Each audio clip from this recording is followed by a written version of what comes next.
আমি ইউটিউবে আছি। এখন কন্ট্রোল সেন্টারটাকে নিচের দিকে নামালেই আপনারা দেখতে পাচ্ছেন যে আমার কন্ট্রোল সেন্টারের ব্যাকগ্রাউন্ডে ইউটিউবটা দেখা যাচ্ছে। তো এর মানে হচ্ছে আমার কন্ট্রোল সেন্টারটা ট্রান্সপারেন্ট, এই কারণে ব্যাকগ্রাউন্ডে ইউটিউবটা দেখা যাচ্ছে। তো আপনি যে স্ক্রিনে যান না কেন, কন্ট্রোল সেন্টারটাকে নিচের দিকে নামালে আপনি ব্যাকগ্রাউন্ডে ওই স্ক্রিনটাই দেখতে পাবেন। তো আপনি কিভাবে কন্ট্রোল সেন্টারটাকে এরকম ট্রান্সপারেন্ট ব্লার করবেন সেটাই আমি আজকে ভিডিওতে আপনাদের সাথে বিস্তারিত আলোচনা করব।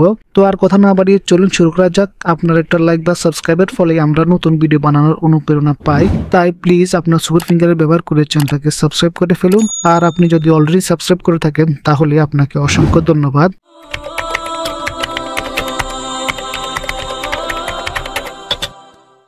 তো আপনি এখানে আমার বর্তমান কন্ট্রোল সেন্টারটাকে দেখতে পাচ্ছেন, এটা কিন্তু ট্রান্সপারেন্ট না। তো আমরা এই কন্ট্রোল সেন্টারটাকে ট্রান্সপারেন্ট ব্লার করব। আমার হাতে যে মোবাইলটা আছে এটার মডেল হচ্ছে Redmi Note 11। তো আপনি Xiaomi যে কোনো মোবাইলে এই ট্রিক্সটা ট্রাই করতে পারেন, আশা করি কাজ করবে। আপনি প্রথমে এখান থেকে থিমে চলে আসবেন। আপনার থিমটা যদি হোম স্ক্রিনে না থাকে তাহলে আপনি সেটিংসে যাবেন, সেটিংস থেকে থিমে চলে আসবেন। থিমে আসার পর আপনি এখান থেকে থিমের হোম স্ক্রিনে আসবেন। হোম স্ক্রিনে এসে উপরে সার্চ বক্সে এখানে ক্লাসিক লিখে সার্চ করবেন। ক্লাসিক লিখে সার্চ করলে আপনার সামনে এখানে অনেকগুলো থিম চলে আসবে। তো এখান থেকে আপনি এই থিমটার মধ্যে ক্লিক করবেন। এই থিমটা আপনি একটু ভালো করে দেখে রাখুন, এই থিমটাই আপনি এখান থেকে ডাউনলোড করবেন। তো এটা ডাউনলোড করার জন্য আপনি থিমটাকে ক্লিক করে ওপেন করবেন। ওপেন করার পর এখানে আপনি ডাউনলোডের একটা অপশন দেখতে পাবেন, এখান থেকে আপনি থিমটাকে ডাউনলোড করে নেবেন। এটার সাইজ কিন্তু বেশি না, মাত্র 6.3 MB। এটা ডাউনলোড হওয়ার পর এখানে কাস্টমাইজ এবং অ্যাপ্লাই নামে দুটো অপশন আপনি এখানে দেখতে পাবেন।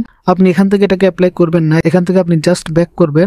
ব্যাক করার পর আপনি এখান থেকে MI অ্যাকাউন্ট এটাতে চলে আসবেন। MI অ্যাকাউন্টে আসার পর কাস্টমাইজ থিম এই অপশনটাতে আপনি চলে আসবেন। এখানে আসার পর আপনি স্ট্যাটাস বার এই অপশনটাতে ক্লিক করবেন। তো এখানে ক্লিক করলে আমাদের যে ক্লাসিক থিমটা আছে ওইটা কিন্তু আমরা এখানে দেখতে পাচ্ছি। আর একটা ক্লাসিক আছে, এটা হচ্ছে আমাদের ডিফল্ট থিম। তো এখন আমরা আমাদের কন্ট্রোল সেন্টারটাকে দেখি। এটা হচ্ছে আমাদের বর্তমান কন্ট্রোল সেন্টার, গ্রে কালারের। এটা কিন্তু এটা ট্রান্সপারেন্ট না, এটার ব্যাকগ্রাউন্ডে কি আছে সেটা আমরা দেখতে পাচ্ছি না।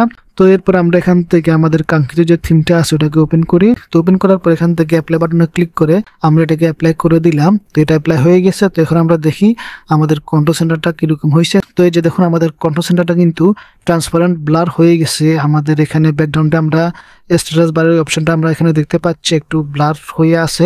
তো হোম স্ক্রিনে আসি। হোম স্ক্রিনে আসার পর এই যে দেখুন কন্ট্রোল সেন্টারের পিছনে কি আছে ওটা কিন্তু আমরা দেখতে পাচ্ছি হালকা ব্লার হয়ে আসতেছে।